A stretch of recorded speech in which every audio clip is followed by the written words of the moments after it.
The dust swirled around her worn boots as Julia Everton stepped off the Union Pacific train onto the wooden platform of Valentine, Nebraska, clutching a single carpetbag that contained every worldly possession she still owned, her heart hammering with equal parts terror and desperate hope as she surveyed the rough frontier town that would either save her or swallow her whole. The late summer heat of 1882 pressed down on her shoulders like a heavy quilt, making her traveling dress stick uncomfortably to her back. Julia had sold nearly everything to afford the train ticket west from Philadelphia, leaving behind a city that held nothing but painful memories and broken promises. Her father had died 3 months prior, leaving debts that consumed their modest home and every piece of furniture within it. Her mother had passed when Julia was only 12, and now at 22 years old, she found herself completely alone in the world with 37 cents in her pocket and a newspaper advertisement clutched in her hand. The advertisement had been simple enough. A Mrs. Martha Sullivan in Valentine, Nebraska sought a young woman of good character to help run her boarding house. Room and board included, with a small wage besides. Julia had written immediately, received a reply within 2 weeks, and packed what little remained of her life into the carpetbag she now held. The journey had taken nearly a week, changing trains twice, sleeping in uncomfortable positions with her bag held tight against her chest to prevent theft. Valentine was smaller than she had imagined, rawer somehow. The main street stretched out before her, lined with wooden buildings that looked hastily constructed and weathered by the harsh plains climate. She could see a saloon, a general store, what appeared to be a blacksmith shop, and several other establishments she could not quite identify from this distance. Men on horseback trotted past, their faces shadowed by wide-brimmed hats. A wagon loaded with supplies creaked along the rutted road, the driver paying her no mind whatsoever. Julia took a deep breath, squared her shoulders, and started walking toward the main street, her carpetbag growing heavier with each step. The platform had been empty when she disembarked, no one there to meet her despite the letter she had sent informing Mrs. Sullivan of her arrival date. Perhaps the woman had forgotten, or perhaps letters moved more slowly out here in the territories than Julia had anticipated. She had taken perhaps 20 steps when her heel caught on a particularly rough patch of ground, and she stumbled forward, her bag flying from her grasp. Strong hands caught her before she could fall completely, steadying her with a firm but gentle grip. "Careful there, miss," a male voice said, warm and concerned. "These streets can be treacherous if you are not watching your step." Julia looked up into the kindest pair of brown eyes she had ever seen. The man who had caught her was tall, with sun-bronzed skin and dark hair that curled slightly at the edges beneath his hat. He wore the practical clothing of a working cowboy, his shirt dusty from a day's labor, his hands calloused but gentle where they still held her upper arms. He appeared to be in his mid-20s, with an open, honest face that immediately put her at ease. "Thank you," Julia managed, feeling her cheeks flush with embarrassment. "I apologize. The journey was rather long, and I fear I am not quite myself." The cowboy released her arms and moved to retrieve her fallen carpetbag, dusting it off before handing it back to her. "No apology needed, miss. Are you new to Valentine? I have not seen you around town before." "I arrived just now on the train," Julia explained, taking her bag from him gratefully. "I am looking for Mrs. Martha Sullivan's boarding house. I am to work there, but I confess I do not know where it is located." The cowboy's face brightened. "Mrs. Sullivan's place. I know it well. It is just up the street and around the corner, the big white house with the green shutters. You cannot miss it." He paused, then seemed to make a decision. "I would be happy to escort you there if you would like. The town is safe enough, but it never hurts to have someone show you the way on your first day." Julia hesitated only a moment before nodding. "That would be very kind of you, Mr. Tanner Young, but everyone just calls me Tanner." He touched the brim of his hat politely and gestured down the street. "Shall we?" They walked together down the dusty main street, Tanner maintaining a respectful distance while pointing out various establishments as they passed. "That is Henderson's General Store. Mrs. Henderson stocks just about anything you might need, and if she does not have it, she can usually order it for you. Takes a few weeks, but it will get here eventually. Over there is the post office run by Mr. Jennings. He is a bit gruff, but reliable." Julia listened, grateful for the information and even more grateful for the company. Tanner had an easy way about him, a natural warmth that made conversation flow smoothly. She found herself relaxing slightly, the knot of anxiety in her chest loosening just a fraction. "Have you lived in Valentine long?" she asked as they turned the corner he had indicated. "Born here," Tanner replied. "Well, not in the town itself. My family has a ranch about 5 miles north, the Triple Y Ranch, named for my father, grandfather, and myself, all Youngs. I come into town most days to help out where I am needed, pick up supplies, that sort of thing. My father and brothers can manage without me for a few hours." "How many brothers do you have?" "3. I am the second oldest. My older brother Jake runs most of the day-to-day operations now that my father is getting on in years, not that he would admit to slowing down any." Tanner smiled fondly. "What about you? Do you have family back east?" The question, innocent as it was, brought a sharp pain to Julia's chest. "No," she said quietly. "No family, not anymore." Tanner's expression shifted to one of sympathy. "I am sorry, that must be difficult." "It is what it is," Julia said, trying to keep her voice steady. "One must move forward, I suppose." They had reached a large white house with green shutters, just as Tanner had described. It was well maintained, with a neat front garden and a wide porch that wrapped around the front. A sign hanging from the porch rail read Sullivan's Boarding House in tidy letters. "Here we are," Tanner announced. "Mrs. Sullivan is a good woman. She will treat you fairly." Julia turned to face him fully, clutching her carpetbag with both hands. "Thank you so much for your help, Mr. Young. I truly appreciate it." "Tanner," he corrected gently. "And it was my pleasure, Miss Everton, Julia Everton, Miss Everton." He touched his hat again. "I hope to see you around town. Welcome to Valentine." He turned to leave, but Julia found herself speaking before she could think better of it. "Tanner." He paused, looking back at her expectantly. "Thank you," she said again, "for being kind. It means more than you might think." Something in his expression softened. Anyone would have done the same, but Julia knew that was not true. In her experience, kindness was rarer than gold, and this cowboy had shown her more consideration in 10 minutes than most people had shown her in the past 3 months.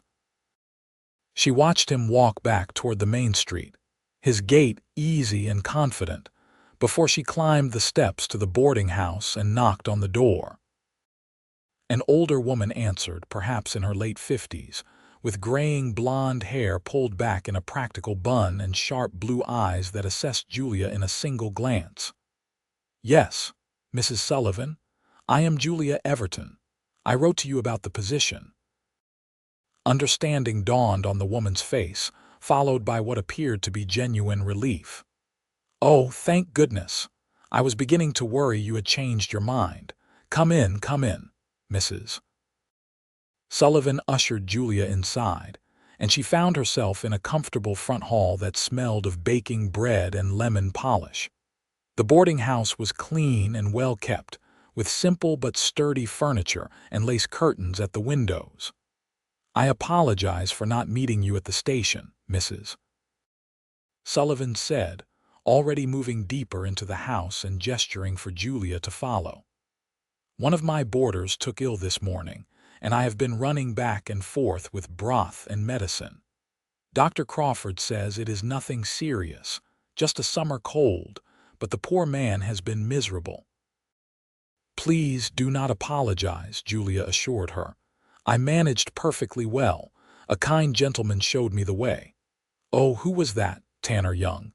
Mrs. Sullivan smiled knowingly. Ah, Tanner. Yes, he would do that, fine young man from a good family. His mother was my dearest friend before she passed. God rest her soul. I have known that boy since he was in short pants. She led Julia up a narrow staircase to the second floor, then down a hallway to a small room at the back of the house. It was modest, with a single bed, a dresser, a washstand with a pitcher and basin, and a window that looked out over the back garden. To Julia, who had been prepared to sleep in a shared room or even a closet if necessary, it seemed like a palace. "This will be your room," Mrs. Sullivan said. "I know it is not much, but it is clean and the roof does not leak. You will take your meals with me in the kitchen, and your duties will include helping with the cooking, cleaning, and laundry for the boarders. I currently have 6 gentlemen staying here, all respectable working men. I run a decent establishment, and I expect proper behavior from everyone under my roof. That includes no entertaining male visitors in your room. Are we clear?" "Perfectly clear, Mrs. Sullivan." "Good. You can call me Martha when we are alone, but Mrs. Sullivan in front of the boarders. Maintains proper respect, you understand." Martha moved toward the door, then paused. "I am glad you are here, Julia. I have been managing alone for nearly a year since my last girl got married and moved away. It will be nice to have help again and the company besides." After Martha left, Julia sat on the edge of the bed and let out a long, shaky breath. She had done it. She had made it all the way to Nebraska, found the boarding house, and had a room of her own. It was not much, but it was more than she had dared hope for when she left Philadelphia. She unpacked her meager belongings, hanging her 2 spare dresses in the small wardrobe and arranging her toiletries on the washstand. Everything she owned fit comfortably in the space, with room to spare. It was a stark reminder of how much she had lost, but also a clean slate. Here in Valentine, no one knew about her father's debts or the whispered gossip that had followed her through the Philadelphia streets. Here, she could start fresh. The next morning, Julia woke before dawn and dressed quickly, heading downstairs to find Martha already in the kitchen, stoking the fire in the large cast-iron stove. "Good, you are an early riser," Martha said approvingly. "We serve breakfast at 6 for the boarders. Most of them work at the railroad or the stockyards and need to leave early. Can you make biscuits?" "Yes, madam." "Excellent. You start on those while I get the bacon going." They worked together in comfortable efficiency, and Julia found herself falling into the rhythm of the work easily. She had kept house for her father for years, and the tasks were familiar even if the scale was larger. By 6 o'clock, they had prepared a substantial breakfast of biscuits, bacon, scrambled eggs, and coffee, which they served to the 6 boarders in the dining room. The men were polite but largely quiet, focused on their food and the day ahead. They ranged in age from early 20s to late 50s, all wearing the practical clothes of working men. They thanked Martha and Julia for the meal before heading out, and then it was time to clean up and start preparing for the rest of the day. The work was hard but honest, and Julia threw herself into it with determination. She scrubbed floors, washed linens, helped prepare lunch and dinner, and ran errands to the general store for supplies. Martha proved to be a fair employer, quick to show appreciation for work well done and patient when explaining how she wanted things handled. Several days passed in this manner, each one following a similar pattern. Julia began to learn the rhythms of the boarding house and the town beyond it. She met Mrs. Henderson at the general store, a plump woman with a ready smile and an encyclopedic knowledge of everything happening in Valentine. She saw Dr. Crawford passing by on his way to visit patients, a serious man in his 40s who always touched his hat politely when their paths crossed. And she saw Tanner. He seemed to be everywhere in town, always busy with some task or errand. He helped unload freight at the train station, assisted the blacksmith with a difficult horse, carried packages for Mrs. Henderson, and a dozen other small jobs that needed doing. Each time he saw Julia, he would stop to say hello, asking how she was settling in and if she needed anything. "You do a lot of different work," Julia observed one afternoon when she encountered him outside the post office. She had been mailing a letter to a former neighbor in Philadelphia, letting the woman know she had arrived safely. Tanner shrugged, adjusting the crate of supplies he was carrying. "I like keeping busy.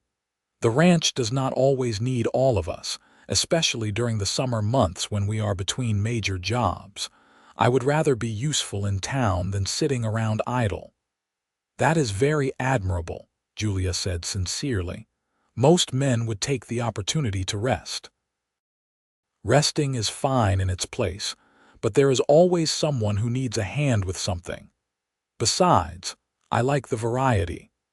Ranching can be monotonous at times, so coming into town gives me a chance to do different things and see different people." He paused, then added with a hint of shyness, "See you, for instance." Julia felt warmth spread across her cheeks. Over the past week, she had found herself looking forward to these chance encounters more than she probably should. Tanner was unfailingly kind, always respectful, and easy to talk to. More than that, there was something in the way he looked at her, a genuine interest and warmth that made her feel seen in a way she had not felt in a very long time. "I am glad for it," she admitted. "You are one of the few people I have gotten to know here. Well, we should remedy that. There is a church social this Sunday after services. Most of the town will be there. It would be a good opportunity for you to meet more people." He hesitated, then added, "I could introduce you around if you would like." "I would like that very much." Sunday arrived with clear skies and pleasant temperatures. Julia put on her best dress, a modest blue cotton that had somehow survived the culling of her wardrobe, and accompanied Martha to the white clapboard church at the edge of town. The service was simple and earnest, led by Pastor Williams, a thin man with wire-rimmed spectacles and a gentle manner.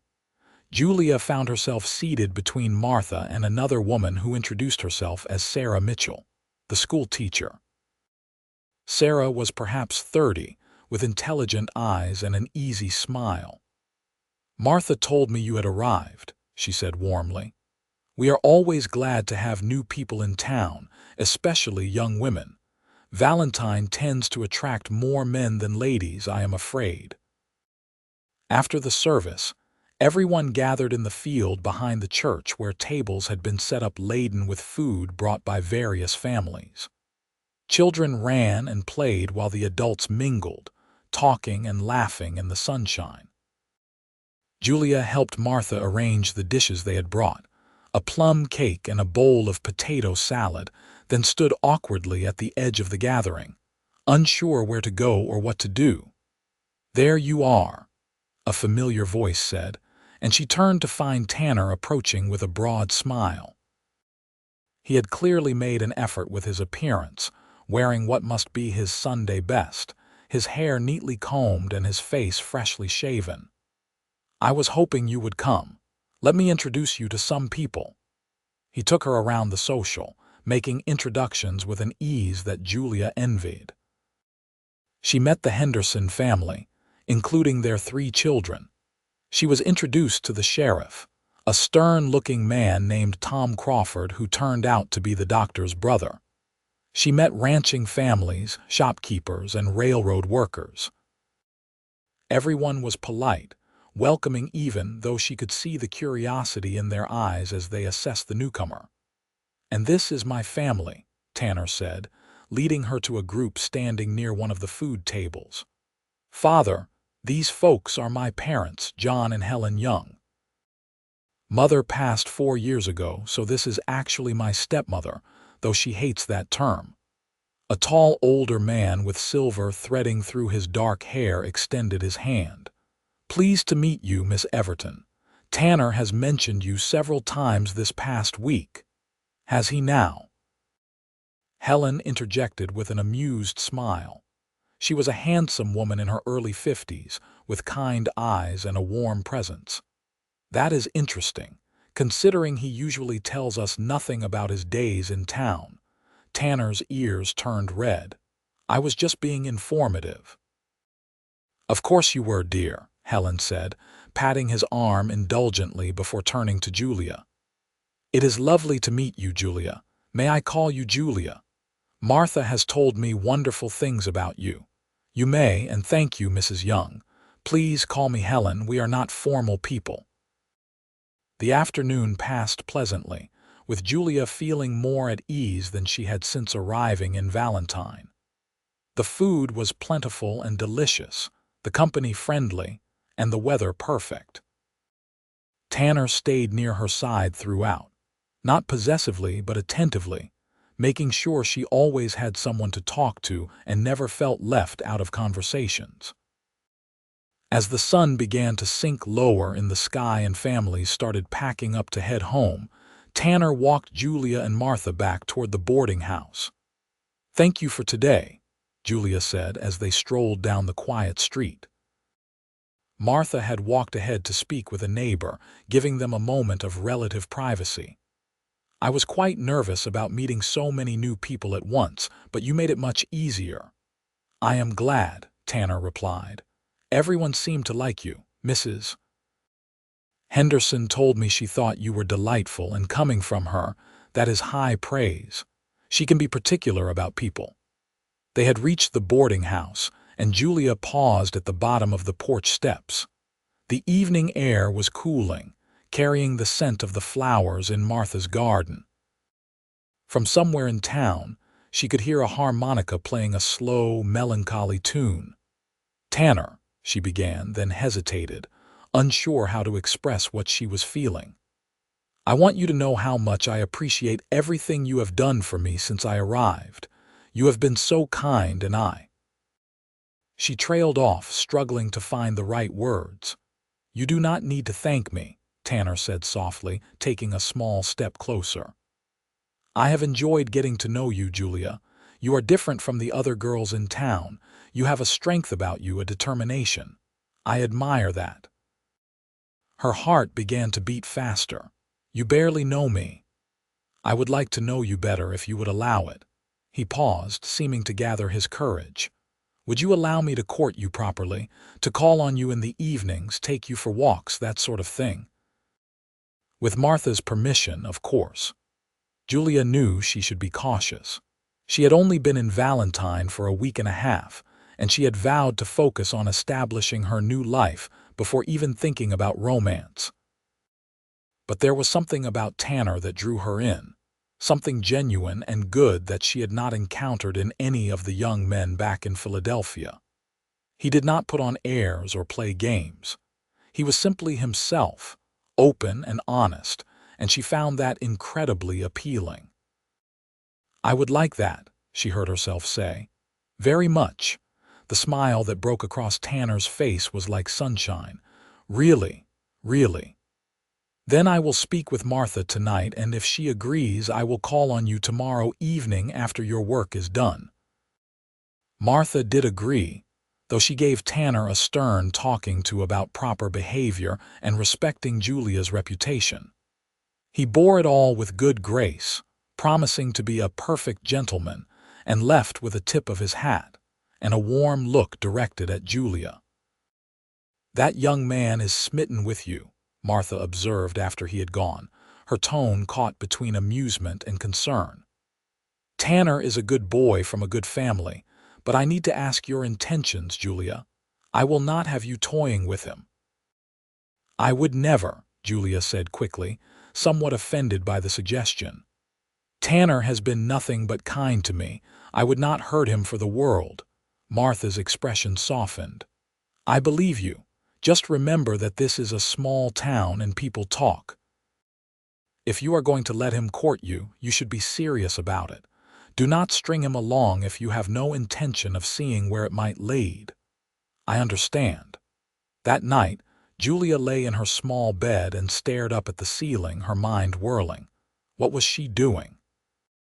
She had come to Valentine to rebuild her life, to find stability and security after losing everything.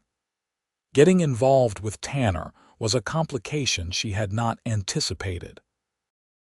And yet, she could not deny the flutter of excitement in her chest when she thought about seeing him tomorrow, about the possibility of getting to know him better. Maybe, she thought as sleep finally claimed her, maybe this was exactly what she needed.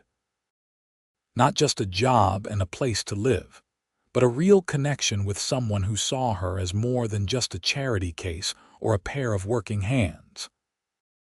Tanner arrived promptly at 7 the following evening, freshly washed and combed, carrying a small bouquet of wildflowers that must have taken him an hour to gather from the prairie. Julia accepted them with a delighted smile, and they set out for a walk through town as the summer evening cooled into comfortable warmth. They talked about everything and nothing. Tanner told her about growing up on the ranch, about learning to ride before he could properly walk, about helping deliver his first calf when he was only 8 years old. Julia told him about Philadelphia, about her father's bookshop, about her mother's love of poetry and music. She even spoke a little about the difficult months after her father's death, though she glossed over the worst details. Tanner listened with such genuine interest and sympathy that she found herself sharing more than she had intended. "You are very brave," he said as they walked along the edge of town where the buildings gave way to open prairie.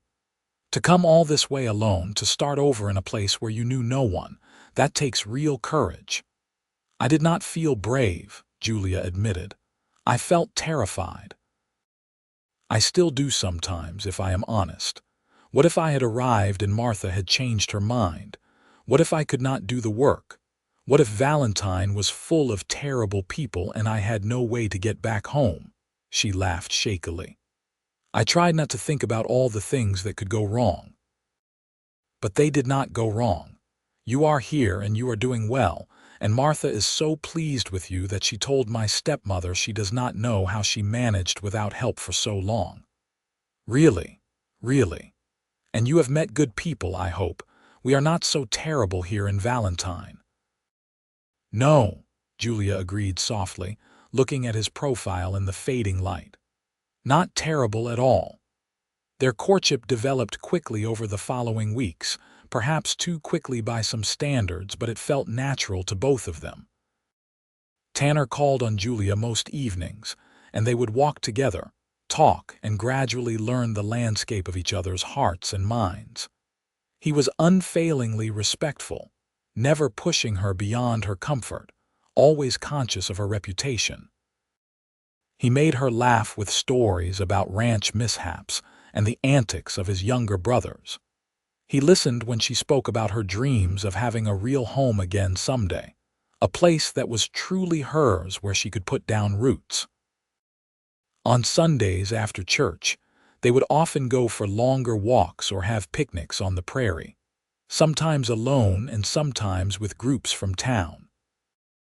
Tanner introduced her to his family properly, and Julia spent several pleasant Sunday afternoons at the Triple Y Ranch, getting to know his father John, his stepmother Helen, and his brothers Jake, Samuel, and young Peter. The young family welcomed her warmly, and Helen especially took a liking to her.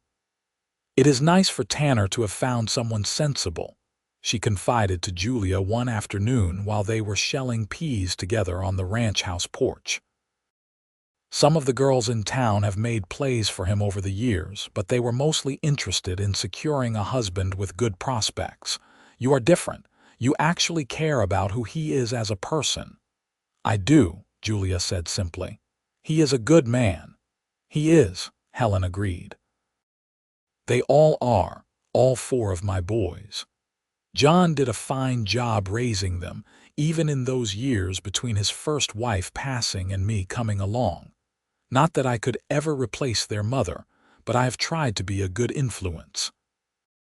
As summer faded into autumn, Julia found herself falling genuinely and deeply in love with Tanner. It was not the dramatic, overwhelming passion she had read about in novels. Instead, it was a steady, growing warmth, a feeling of rightness when they were together, a sense that she had found something precious and real.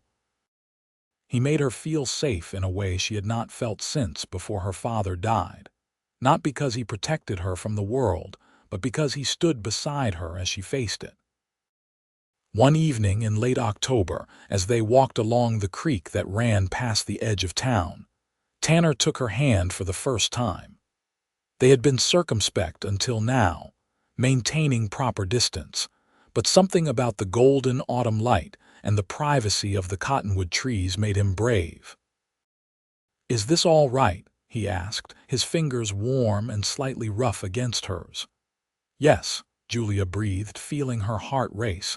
"It is more than all right." They stood there for a moment, hands clasped, looking at each other in the fading light.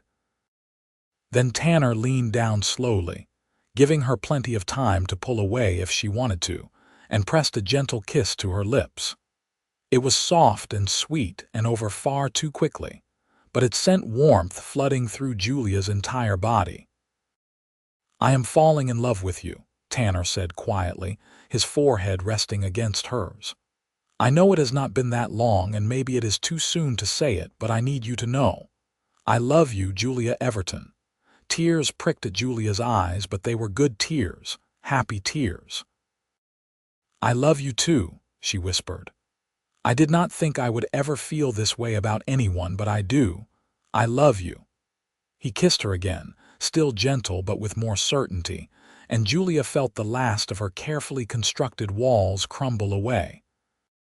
She had been so focused on survival, on simply getting through each day, that she had not allowed herself to hope for more.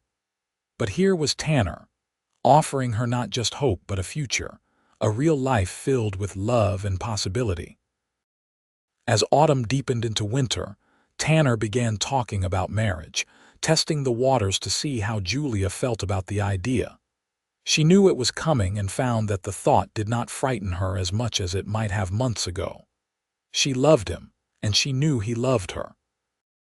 More than that, she trusted him, which was perhaps even more important. "I want to do this properly," Tanner said one December evening as they sat in Martha's parlor, taking advantage of the warmth of the fire while a snowstorm raged outside. Martha had discreetly found reasons to be elsewhere, giving them privacy while still maintaining propriety. "I want to talk to you first, make sure we are of the same mind, before I do anything formal." "All right," Julia said, her hands folded in her lap to keep them from trembling. "I want to marry you," Tanner said directly, his brown eyes fixed on hers. "I want you to be my wife, to build a life together, to have a home and a family. I know I cannot offer you Philadelphia society or fancy things, but I can offer you a good life on the ranch, a home of our own, and all the love I have to give. I will work hard to provide for you and any children we might have. I will treat you with respect and kindness for all our days. And I will love you until I take my last breath." He paused, then added, "That is, if you will have me." Julia's eyes filled with tears again, but she was smiling. "Yes," she said, her voice thick with emotion. "Yes, Tanner, I will have you. I will marry you." The relief and joy on his face made her heart sing. He reached into his pocket and pulled out a small ring, simple but pretty, with a small diamond set in a gold band. "It was my mother's," he explained. "My father gave it to her when they married, and she wore it every day until she died. He has been saving it for me, for when I found the right woman. There is nothing I want more than to see you wear it." He slipped it onto her finger, and it fit perfectly, as though it had been made for her hand. Julia stared at it through her tears, overwhelmed by the significance of what was happening. She had stepped off that train 5 months ago with nothing but a carpetbag and hope, and now she had this, a man who loved her and a future that stretched out bright and full of promise.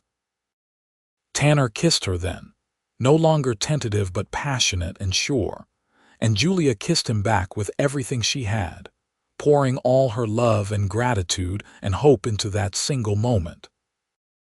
They were married on a bright day in late January of 1883, in the same church where Julia had attended her first Sunday service in Valentine. Despite the winter cold, it seemed like the entire town turned out for the ceremony. Julia wore a simple dress of cream-colored wool that Helen had helped her make, with delicate lace at the collar and cuffs. Tanner stood at the altar in his best suit, looking more nervous than Julia had ever seen him, his hands clasped tightly together as he waited for her to walk down the aisle. Martha walked her down, having taken on a somewhat maternal role in Julia's life over the past months. "You look beautiful," she whispered as they paused at the back of the church. "And you are doing the right thing. Tanner will be a good husband to you."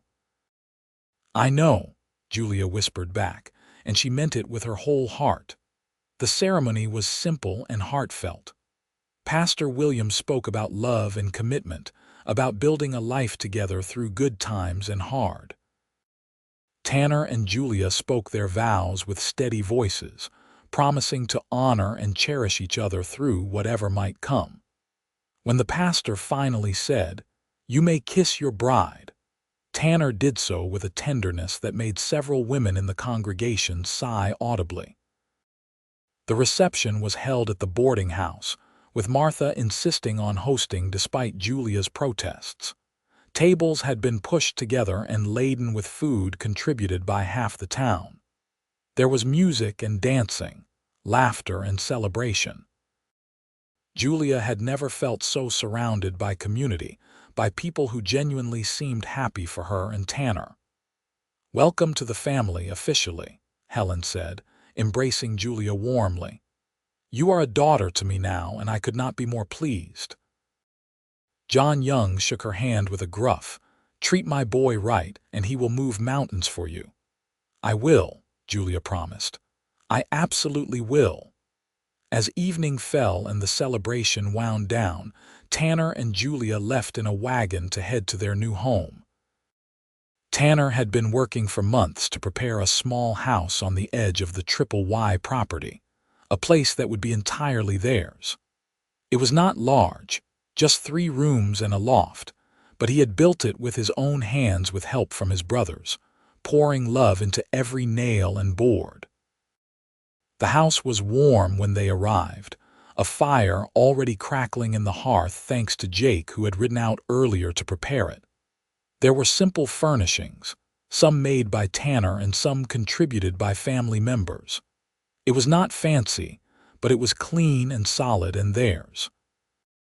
"Welcome home, Mrs. Young," Tanner said softly, carrying her over the threshold as tradition dictated. "It is perfect," Julia breathed, looking around at what would be their life together. "Absolutely perfect."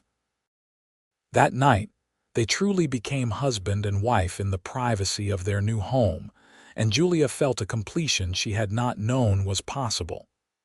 This man loved her, truly loved her, not for what she could give him or how she could benefit him, but simply for who she was.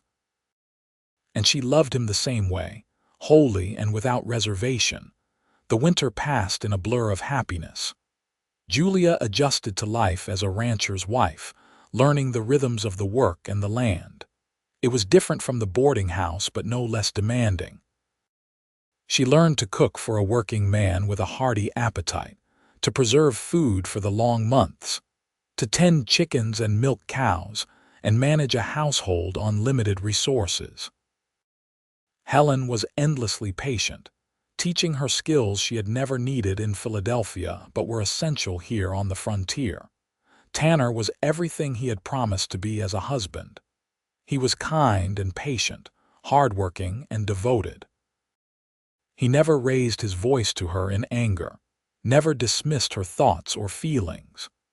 When she struggled with the isolation of ranch life, missing the bustle of having people constantly around as she had at the boarding house, he arranged for them to go into town more often. When she worried about being a burden to his family, he reassured her repeatedly that she was a blessing, not a burden.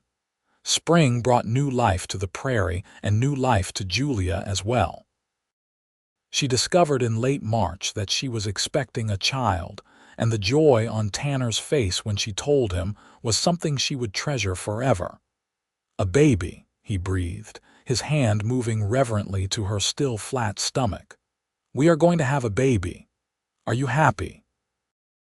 Julia asked, suddenly nervous. "Happy, Julia, I am beyond happy. This is everything I ever wanted, a wife I love and now a child." He pulled her into his arms, holding her close. Thank you for giving me this. The pregnancy was not easy." Julia struggled with sickness in the early months, and the summer heat made her uncomfortable and swollen. But Tanner was attentive and caring, fetching her water, rubbing her aching feet, doing whatever he could to ease her discomfort. Helen and Martha both visited regularly, offering advice and support, sharing their own experiences and assuring her that what she was feeling was normal. On a crisp October evening, almost exactly a year after Tanner had first kissed her by the creek, Julia went into labor. It was long and difficult, lasting through the night and into the next morning. Dr. Crawford attended her, with Helen and Martha both present to help. Tanner paced outside, forbidden from the birthing room as was customary, nearly wearing a hole in the floor with his anxious walking. Finally, as the sun climbed higher in the sky, a baby's cry rang out. Helen opened the door, her face flushed but smiling. "You have a son," she announced. "A healthy baby boy, and Julia is doing fine." Tanner nearly collapsed with relief. He rushed into the room to find Julia propped up against pillows, exhausted but radiant, holding a tiny bundle wrapped in soft blankets. She looked up at him with tired eyes and the most beautiful smile he had ever seen. "Meet your son," she said softly. Tanner approached slowly, almost reverently, and looked down at the tiny face peeking out from the blankets. The baby had a shock of dark hair and a red, wrinkled face, his small mouth working even in sleep. He was the most perfect thing Tanner had ever seen. "He is beautiful," Tanner whispered, reaching out to touch one impossibly small hand. The baby's fingers curled around his own, the grip surprisingly strong. "What should we name him?" They had discussed names throughout the pregnancy, going back and forth on various options. But as Julia looked at her son, she knew exactly what felt right. "Thomas," she said. "Thomas Everton Young, for my father, and so he has a piece of where I came from." "Thomas," Tanner repeated, testing the name. "Thomas Young, I like it. It is a strong name for our strong boy." The first year of Thomas's life flew by in a whirlwind of sleepless nights, first smiles, and small milestones celebrated with joy. Julia threw herself into motherhood with the same determination she had applied to everything else since arriving in Valentine, learning as she went and leaning on the other mothers in town for advice and support. Tanner was a devoted father, never complaining about being woken in the night, always ready to hold his son or make Julia laugh when she was exhausted and overwhelmed. He built a cradle for Thomas, carved wooden toys, and spent hours simply watching the baby with wonder in his eyes. "I cannot believe he is ours," he said one evening as they sat together in their small house, Thomas sleeping peacefully in his cradle nearby. "Sometimes I have to remind myself that this is real, that you are my wife and he is my son. It feels too good to be true." "It is true," Julia assured him, leaning against his shoulder. "This is our life, and it is real, and it is good." As Thomas grew from baby to toddler, Julia found herself settling more deeply into her role as wife and mother. She loved the life she had built with Tanner, even though it looked nothing like what she might have imagined for herself back in Philadelphia. The work was hard, the conditions sometimes harsh, but she had something here that she had never truly had before. A real home filled with love. They added to their small house as their family grew. Tanner and his brothers building an additional room when Julia discovered she was pregnant again in the spring of 1885. This pregnancy was easier than the first, perhaps because she knew what to expect, and in late November she delivered a healthy baby girl they named Emma, for no one in particular but simply because they both loved the name. Thomas, now 2 years old, was fascinated by his baby sister, always wanting to touch her soft hair and bring her his toys. Tanner was just as devoted to Emma as he had been to Thomas, rocking her to sleep and singing soft lullabies in his surprisingly pleasant voice. The years rolled on, bringing changes to Valentine and to their family. The town grew steadily, new businesses opening, more families settling in the area. The railroad expanded, bringing more commerce and connection to the wider world. The Triple Y Ranch prospered under Jake's management, and the combined efforts of all the young men, allowing Tanner and Julia to feel financially secure in a way that seemed almost miraculous to Julia, who had grown up with constant money worries. In 1887, they welcomed another son, Henry, and in 1889, a daughter named Ruth. Their small house had been expanded twice more, now a comfortable home with 4 bedrooms and a proper dining room where the whole family could gather for meals. Julia had a real kitchen with a good stove, and Tanner had built her a bench under the cottonwood tree where she could sit and watch the children play. Life was not without its challenges. There were hard winters when they worried about the livestock and the children's health. There were droughts that tested everyone's resilience. There were the normal conflicts and struggles of any marriage, moments of frustration or miscommunication that had to be worked through. But through it all, Julia and Tanner held fast to each other and the love they had built. On a warm evening in June of 1890, Julia stood in her garden, picking vegetables for dinner while keeping an eye on the children playing nearby. Thomas, now 7, was helping 6-year-old Emma build something elaborate with sticks and string. Henry, 3, was digging enthusiastically in the dirt, and baby Ruth, just over a year old, sat on a blanket, babbling to herself. Tanner came walking up from the barn where he had been working, his shirt sleeves rolled up and his hat pushed back on his head. He paused to watch his family, and the expression on his face was one of such contentment and love that it made Julia's heart swell. "What are you thinking about?" she asked as he approached, setting down her basket to accept the kiss he pressed to her cheek. "Just how lucky I am," he said simply. "How different my life would be if you had not stepped off that train 8 years ago. What if you had chosen a different town? Or what if I had not been at the station that day? Or what if 1,000 other things had gone differently? I might have missed you entirely." "But you did not miss me," Julia pointed out, reaching up to touch his face. "You were there, and you were kind, and you changed my life completely.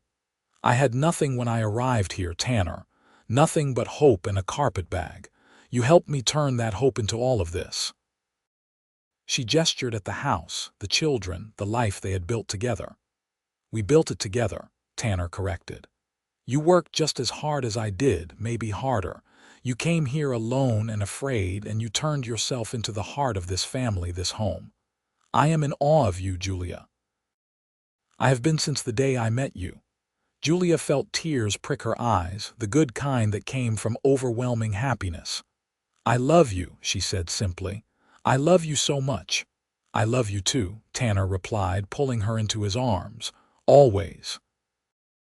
Thomas called out something about needing more string, and Emma was demanding that someone come see what they had built. Henry had apparently found a bug and wanted to show everyone. Ruth had started fussing, probably hungry or needing a change. The moment of quiet intimacy was broken by the beautiful chaos of their life, and Julia found she would not have it any other way. As the sun set over the Nebraska prairie, painting the sky in shades of gold and pink, the young family gathered together. They went inside for dinner, the children chattering about their day, Tanner and Julia exchanging amused glances over their heads. After the meal, there were bedtime routines to manage, stories to read, prayers to say, and goodnight kisses to distribute. Finally, with all four children tucked into their beds, Tanner and Julia retired to their own room. They lay together in the darkness, comfortable in the silence, hands loosely clasped between them. "You ever miss Philadelphia?" Tanner asked quietly, a question he had not posed in years. Julia considered for a moment before answering. "Sometimes I miss certain things. The bookshop my father ran, the sound of the city, some of the conveniences, but miss living there. No, this is my home now, Tanner. You and the children, this house, this land, Valentine, this is where I belong." "Good," he murmured, turning to press a kiss to her temple. "Because I cannot imagine this life without you." They drifted off to sleep together, as they had every night for more than 7 years, and Julia's last conscious thought was one of profound gratitude. She had stepped off that train with nothing but hope, frightened and alone, unsure of what awaited her.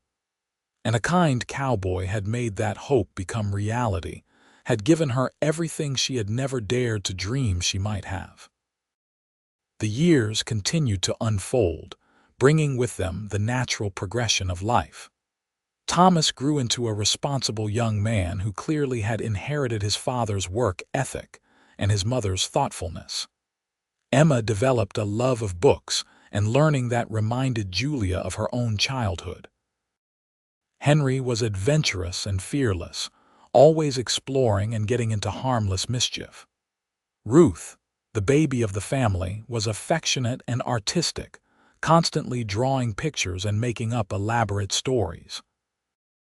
In 1892, Julia and Tanner celebrated their 10th wedding anniversary with a party attended by the whole extended young family and half the town of Valentine.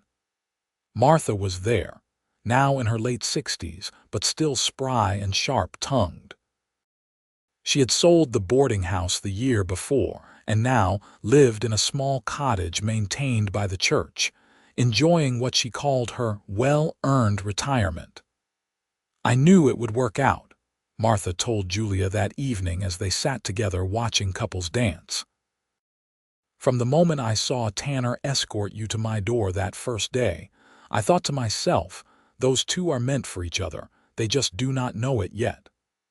"I am glad you were right," Julia said, squeezing the older woman's hand. "Thank you for taking a chance on me, Martha. For answering my letter and giving me a position when you had never even met me. You changed my life." "You changed your own life, dear," Martha corrected gently. "You had the courage to leave everything you knew and start over. I just gave you a place to land." Julia looked across the room to where Tanner was dancing with Emma, the little girl standing on his feet and giggling as he waltzed her around. Thomas was talking seriously with his grandfather John about something ranch-related. Henry was causing some kind of ruckus with his cousins, and Helen was holding Ruth, who had fallen asleep against her shoulder. This was her family. This was her life. And it was more than she had ever hoped for. The next decade brought both joys and sorrows, as life always does. John Young passed away in 1895, a loss that hit the entire family hard. Tanner grieved deeply for his father, but he found comfort in his wife and children, and in continuing the work his father had started. Jake officially took over as head of the Triple Y, but all four brothers continued to work it together, a true family operation. Thomas, at 16, announced his intention to become a lawyer, not a rancher. It was unexpected, but Tanner and Julia supported his choice, arranging for him to attend school in Omaha. He should follow his own path, Tanner said firmly when some family members expressed surprise. I want him to be happy, not just to follow in my footsteps. Emma, it turned out, had inherited her grandmother's teaching instinct and declared at 14 that she wanted to be a schoolteacher like Miss Mitchell, who had retired the year before. Julia helped her begin studying the necessary materials, proud of her daughter's determination and intelligence. Henry remained passionate about ranching and announced he would take over the small piece of property Tanner had been developing adjacent to their house. Ruth, artistic and dreamy, spoke of perhaps becoming a dressmaker or an artist, though she was still young enough that her ambitions changed with the seasons. In 1900, on a mild spring evening, Julia and Tanner sat together on the bench he had built under the cottonwood tree so many years before. They were both in their early 40s now, no longer the young people who had met at the train station 18 years earlier. Tanner's hair had threads of silver at the temples, and Julia had laugh lines around her eyes. But they were healthy and happy, still deeply in love. Thomas is coming home next month, Julia said, reading a letter that had arrived that morning. He passed his examinations. He is officially a lawyer now. That is wonderful, Tanner said warmly. I am proud of him, of all of them, really. We have good children, Julia. We do, she agreed. Somehow we managed to raise them right despite having no idea what we were doing half the time. Tanner laughed. Is that not every parent? Just figuring it out as you go and hoping for the best. They sat in comfortable silence for a while, watching the sun set over the prairie. This land that had seemed so foreign and intimidating to Julia when she first arrived now felt like a part of her, as familiar as her own heartbeat. You remember the first time we sat here? Tanner asked eventually. It was not long after we married. The house was barely finished and this tree was smaller. You told me you felt like you had finally found where you belonged. I remember, Julia said softly. I meant it then and I mean it now. This is where I belong with you. I am glad, Tanner replied, pulling her close. Because I plan to keep you here for many more years to come. The children grew and began lives of their own. Thomas returned from Omaha and set up a law practice in Valentine, which had grown large enough to need such services. He married a quiet, intelligent girl named Catherine in 1902, and they settled in a house in town. Emma became the new school teacher when she turned 19, taking over the position with enthusiasm and skill. She married a young rancher named David Mitchell, coincidentally the nephew of her predecessor, in 1903. Henry, true to his word, took over management of what was now being called the Little Y Ranch, the property that had grown from Tanner and Julia's original small homestead. He married a spirited girl named Alice in 1904, and they began building their own house on the property, planning to raise their own family there. Ruth, the baby, turned out to be as artistic as she had always claimed. She began designing and sewing dresses for the women of Valentine, her work becoming so sought after that she had a waiting list of customers. She was in no hurry to marry, declaring that she was perfectly happy living with her parents and focusing on her work for the time being. In 1905, Julia became a grandmother for the first time when Thomas and Catherine welcomed a baby girl they named Sarah. Holding that tiny infant in her arms, Julia was transported back to the day Thomas had been born, remembering the overwhelming love and terror she had felt. Now she got to experience the joy of a grandchild, all the sweetness without quite as much responsibility. You are going to spoil her, Tanner observed, watching Julia coo over the baby. "That is what grandparents are for," Julia replied primly, making him laugh. More grandchildren followed in quick succession. Emma and David had a son they named James. Henry and Alice had twin boys, much to everyone's surprise and Henry's slightly panicked delight. The young family continued to grow and thrive, spreading out across Valentine and the surrounding area, but always remaining close, gathering for Sunday dinners and holidays and any excuse for celebration. Valentine itself continued to grow and modernize. Electric lights came to the main street in 1907. Automobiles began appearing, though they were still rare enough to cause excitement when one drove through town. The railroad expanded further, and there was talk of paving some of the main roads. The wild frontier that Julia had arrived to in 1882 was gradually transforming into something more settled and civilized, though the spirit of the place remained. Through all these changes, Julia and Tanner remained constants in each other's lives. They weathered the normal trials of a long marriage, the small frustrations and larger challenges that came with building a life together. There were lean years when the ranch struggled and money was tight. There were illnesses and injuries, moments of fear and uncertainty. But they faced everything together, their love deepening and maturing over the years into something solid and unshakable. On their 25th wedding anniversary in 1908, their children threw them a surprise party at what was now Henry and Alice's house, the original young homestead having been expanded significantly over the years. All 4 children were there with their families, plus extended young family members, friends from town, and even Martha, now 82 but still sharp as ever. 25 years, Tanner said in a small speech, his arm around Julia's waist as they stood before the gathered crowd. "When I saw this woman step off that train, I had no idea she would become the center of my entire world. I just knew I wanted to help her find her way, and she has spent the past 25 years helping me find mine. Julia, you are the best thing that ever happened to me. Here is to 25 more years together."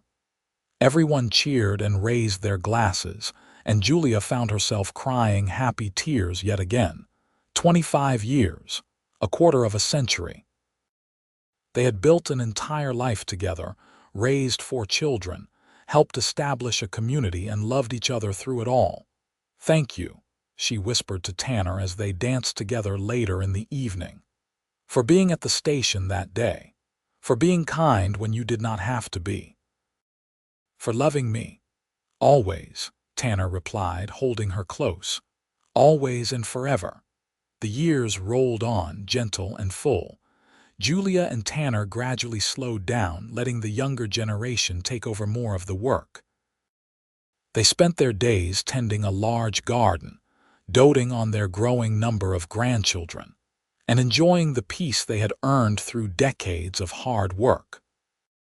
Ruth eventually married in 1910, a quiet man named Robert who ran the newspaper in Valentine, and she continued her dressmaking business from a shop in town. By 1915, Julia and Tanner had 9 grandchildren, with more on the way. The young family had become one of the foundational families of Valentine, respected and well-loved. Thomas was being encouraged to run for county judge.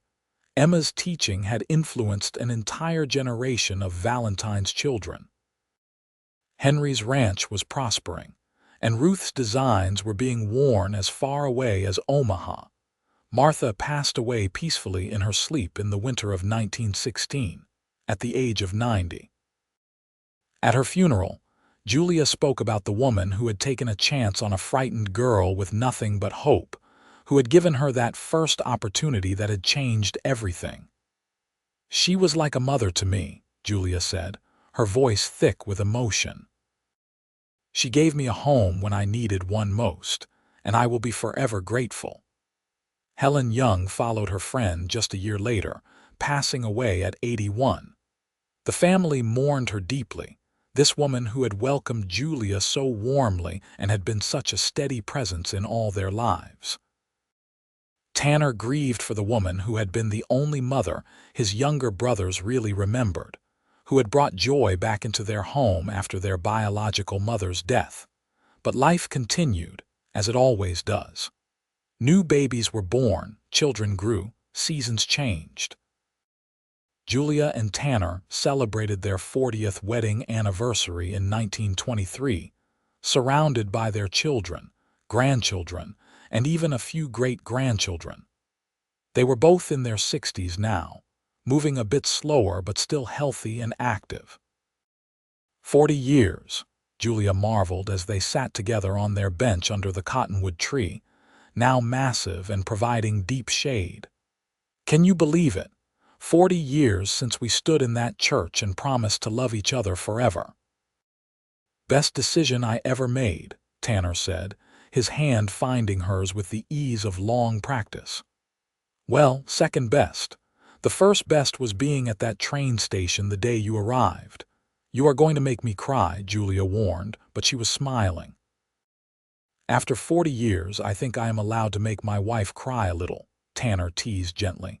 He turned to look at her, his expression growing serious. I mean it, Julia.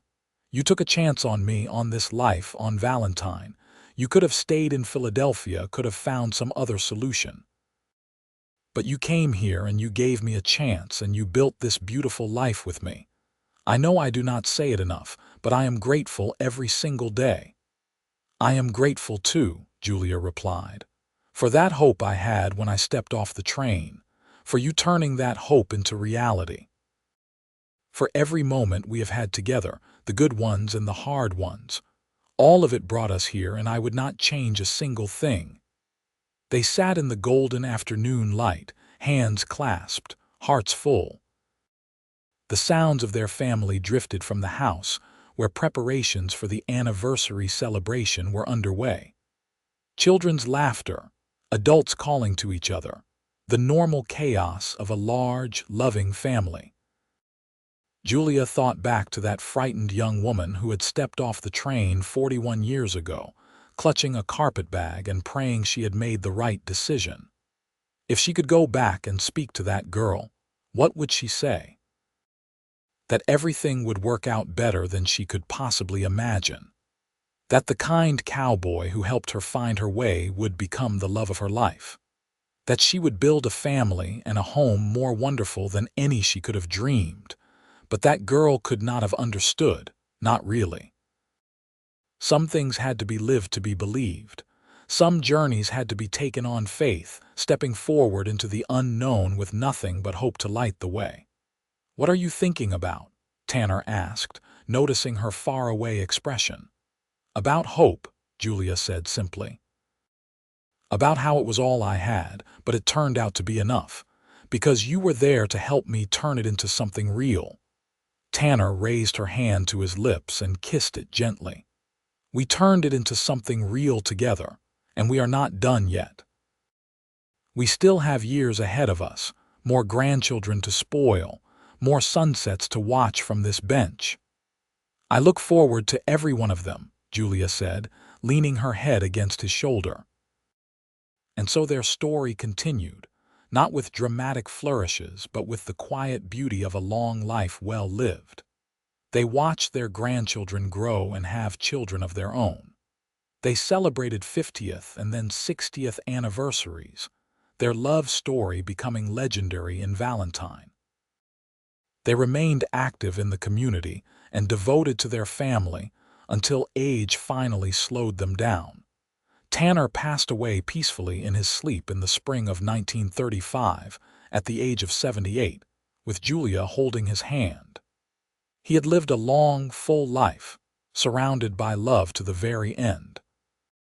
The funeral drew people from all over Nebraska, a testament to the impact he had made on so many lives through his kindness and integrity. Julia grieved deeply, but found comfort in her children, grandchildren, and great-grandchildren, all of whom bore the mark of Tanner's love and influence. She continued living in their home, the house that had grown from 3 rooms to a sprawling family homestead over the decades. She tended her garden, told stories to the little ones, and spent hours sitting on the bench under the cottonwood tree, remembering. She lived another 5 years, long enough to see another generation born, long enough to celebrate her 80th birthday surrounded by more family than she could have imagined that day. She stepped off the train with nothing but hope. Julia passed away in her sleep on a warm summer night in 1940, and those who found her said she had a peaceful smile on her face, as though she was dreaming of something beautiful. They buried her next to Tanner in the cemetery on the hill overlooking Valentine. The headstone read, "Julia Everton Young, beloved wife, mother, grandmother, and friend. She came with hope and built a legacy of love." At the funeral, Thomas, now a respected judge, spoke about his mother's courage and determination. Emma talked about her kindness and wisdom. Henry shared stories that made everyone laugh through their tears. Ruth read a poem she had written about hope and love, and the beautiful things that can grow when we have the courage to take chances. The young family continued to grow and thrive in Valentine, and beyond, generation after generation, all of them carrying forward the legacy that Julia and Tanner had begun. They told the story of how their matriarch had arrived in Valentine with nothing but a carpetbag and hope, and how a kind cowboy had helped her turn that hope into reality. It became a family legend, passed down with the ring that Tanner had given Julia, the ring that had belonged to his mother, now an heirloom passed to each generation. And in Valentine, Nebraska, on warm summer evenings when the light slants golden across the prairie, old-timers still tell the story of Julia and Tanner Young. They tell of a love that started with simple kindness and grew into something that touched countless lives. They tell of a woman who came west with only hope, and a man who saw that hope and chose to be part of making it real. It is a story about courage and kindness, about taking chances and building dreams. But most of all, it is a story about love, the kind of love that endures through decades and generations, that weathers every storm and celebrates every joy, that transforms hope into reality and makes ordinary lives into something truly extraordinary. And somewhere in the story, in the telling and retelling through the years, Julia and Tanner remain forever young, forever standing together in the golden light, hands clasped, hearts full, their love eternal and their hope fulfilled beyond measure.